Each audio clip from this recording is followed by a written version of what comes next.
Hi, we're back with David, and he is a huge Eurovision fan and a huge fan of Iceland as well. Absolutely, And definitely. you've been to the Söngvakeppnin. Yeah, I came this year for the first time. It was my first time in Iceland, my first time in Reykjavik.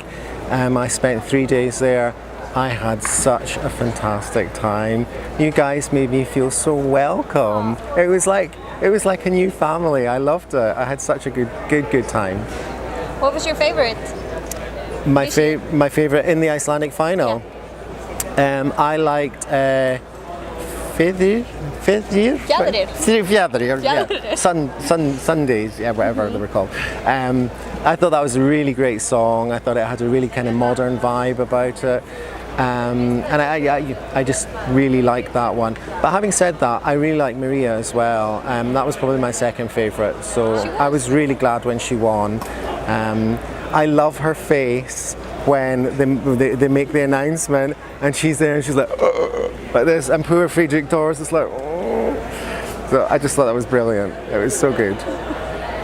And the funny thing about me being in the coming to the Icelandic final, I was sitting in the audience, and while the two lady presenters came into the audience and they were chatting to various people, I was sat directly behind them. So my phone kept going and I was looking, and there's all my friends on Facebook going, "You're on the Icelandic final, smile, you're on the Icelandic final." So I'm sitting there and they're talking in Icelandic and I don't understand a word. And I'm sitting there going, yes. Yeah, it was funny. It was really good fun. And can I also just say, best after party ever at the Icelandic final. It was so good. Wow. Tell us more.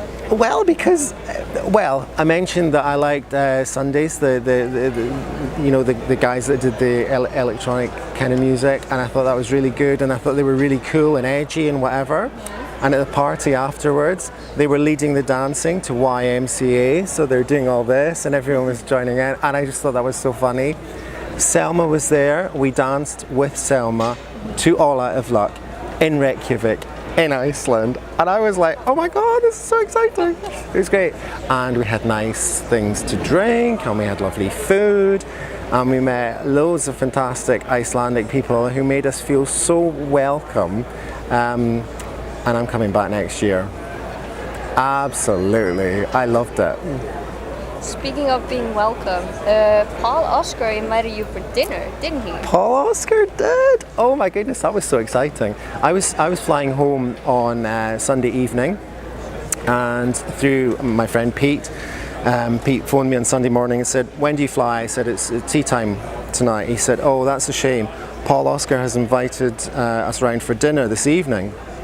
And I said, "Oh, that's really kind, but I have to go to the airport, so I'll not be able to make it, but maybe I can see him another time." And Pete said, "Okay," and he hung up. 5 minutes later, he phoned back. He said, "I've just spoken to Paul. Paul wants to meet you. Paul's moved the meal to the afternoon so that you can come to his house, and he's going to cook Sunday lunch for you." I was like, oh my god, that was so exciting. And he's such a nice guy. He's friendly, he's really genuine. I met his cat. I'm a real cat lover. I met his cat. And he was a great host, and he cooked fabulous food. Really? Fish. So he's an excellent cook. Excellent cook, yeah.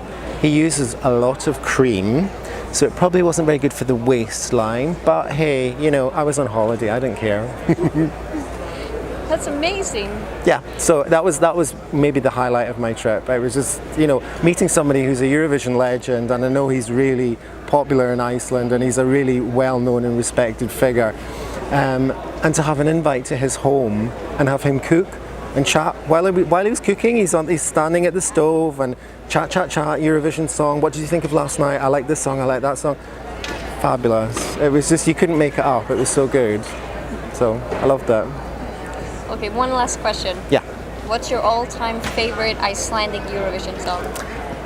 Okay, I'm probably going to say All Out of Luck, because it wasn't my favorite song that year.